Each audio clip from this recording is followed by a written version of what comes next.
आप सबको गोपाल राजू का नमन।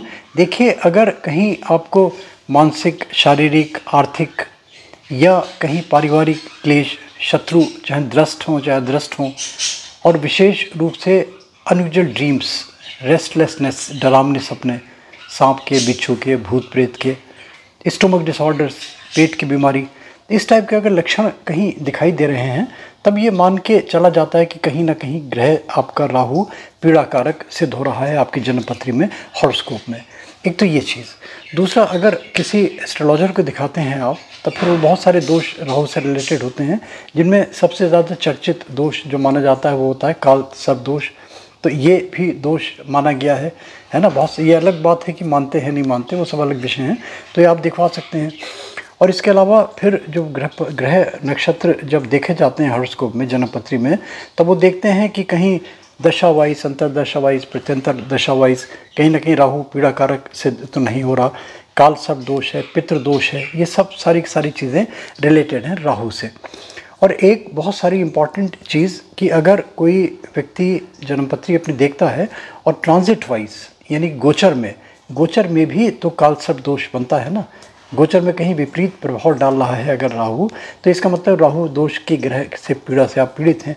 और इसका एक सबसे बड़ा जो एक दृष्ट आपको इसका सिम्टम दिखाई देगा, वो दिखाई देगा कि अननेसेसरली आपको हिंड्रेंसेस आ रही हैं काम में, व्यवधान आ रहे हैं काम में आपके। कोई काम बन रहा है, बनते बनते पता चला अननेसेसरली वो लिंगर ऑन हो रहा है, इसका मतलब राहु कहीं ना कहीं पीड़ा कारक सिद्ध हो रहा है। इसके लिए देखिए, राहु के लिए बहुत सारे उपचार करे जाते हैं। राहु दोष के लिए बहुत सारे मंदिर हैं, भारत के प्रसिद्ध मंदिर हैं, बहुत सारे इसके टोने टोटके भी हैं। और अगर अनुष्ठान प्रक्रिया में जाते हैं, अगर इसकी पूजा पाठ की प्रक्रिया में जाते हैं, तो लंबी चौड़ी पूजा पाठ इसकी होती हैं। और बहुत सारे लोग कहते हैं कि राहु का जाप कर लो, राहु की पूजा कर लो, राहु का अनुष्ठान कर लो, घर में कर देते हैं। तो देखिए, ये वेद है, ये शुभ नहीं माना गया है। राहु की पूजा घर में नहीं करी जाती। राहु का दान से रिलेटेड बहुत सारी चीज़ें हैं। अगर राहु की पूजा करवानी है तो किसी देवालय में, शिवालय में किसी, या किसी पवित्र नदी के किनारे, ये विधान है। बाकी जैसे जिसकी सुविधा। दान से रिलेटेड बातें आती हैं कि राहु अगर दोष कारक सिद्ध हो रहा है तो कौन सा दान किया जाए। देखिए, मैं इसमें लास्ट में आपको अपना बताऊंगा कि राहु का किसी भी प्रकार से दोष, किसी भी प्रकार से इस प्रकार से लक्षण आपको दिखाई दे रहे हैं, इसका मतलब राहु कहीं ना कहीं पीड़ा कारक सिद्ध हो रहा है आपके लिए। इसके छोटे छोटे से टोने टोटके उपाय मैंने बताया, बहुत सारी चीज़ें हैं, मगर जो 2-3-4 चीज़ें मैं लेके आया हूँ छांट के, जो मैंने अच्छे साहित्य से तलाश करी और मैंने इसके अच्छे अनुभव देखे, वो मैं बता रहा हूँ। देखिए, सबसे अच्छा तो पूजा में अगर जाते हैं आप, तो शिव जी को आप नियमित रूप से जल दें, सबसे अच्छा।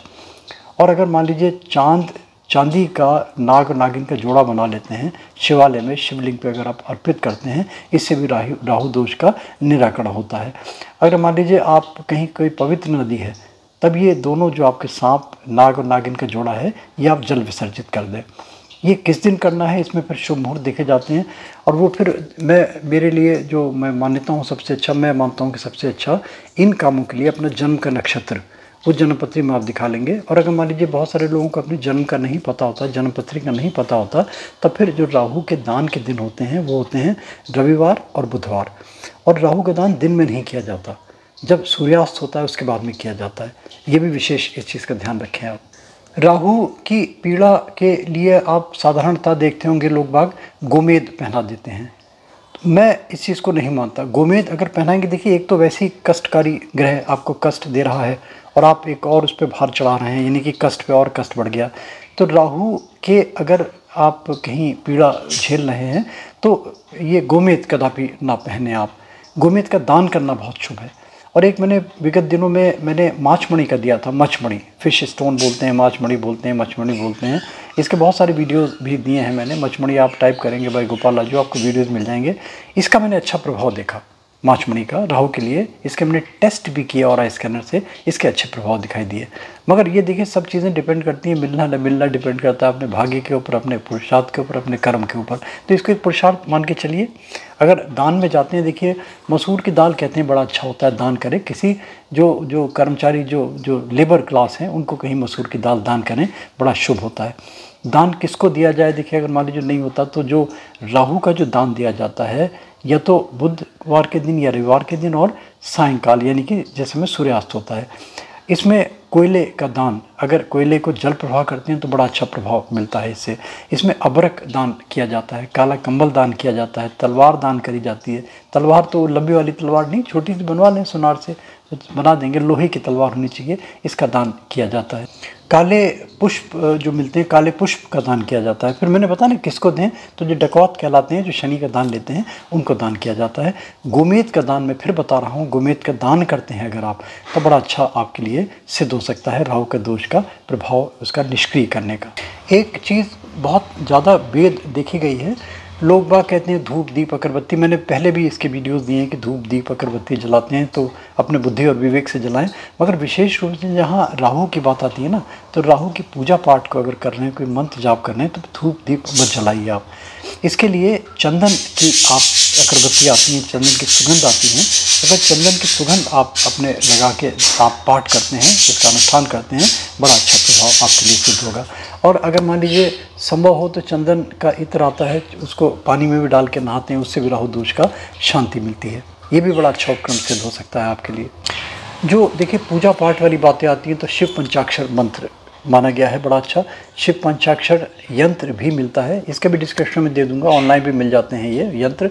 इसको रख के अगर आप पूजा पाठ करते हैं तो और अच्छा प्रभाव आपको मिलेगा। बहुत एक अच्छा एक तरीका राहु दोष को निवारण के लिए, कृष्ण जी की मूर्ति, कृष्ण जी का विग्रह, कृष्ण जी की मूर्ति अगर आप चित्र घर में रखते हैं, लगाते हैं, उनको आप मोरपंख से अलंकृत कीजिए, यानी कि इसके ऊपर मोरपंख रख दीजिए, बड़ा अच्छा आपको शुभ प्रभाव मिलेगा इसका।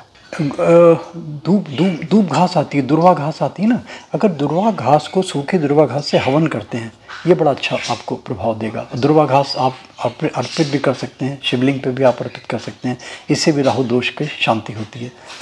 देखिए शिव जी के बहुत सारे शिवालय मिलते हैं, वैसे तो सारे शिवालय ठीक होते हैं दान के लिए, पूजा के लिए, राहु काल में भी इनकी पूजा पाठ करी जाती हैं, मगर जो प्रसिद्ध स्थान हैं राहु के लिए, जो शांति के लिए राहु के ग्रह की करी जाती है, वो जो स्थान मिलते हैं वो मैं आपको बता देता हूँ।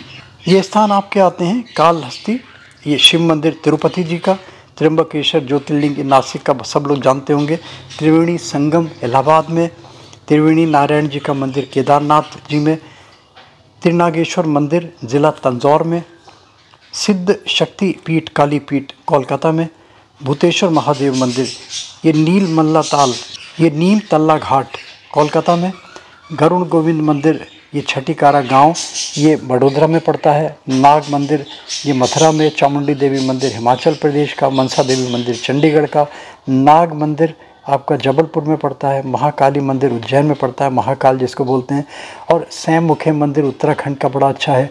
सबसे अच्छा मैंने देखा गरुड़ चट्टी के मैंने वीडियो भी दिए थे, वहाँ जाएं, पाषाण मूर्ति है गरुड़ भगवान की, वो अगर आप वहाँ पे उसमें आप ऐसे लिपट के आप करते हैं तो बड़ी शांति का अनुभव होगा आपको।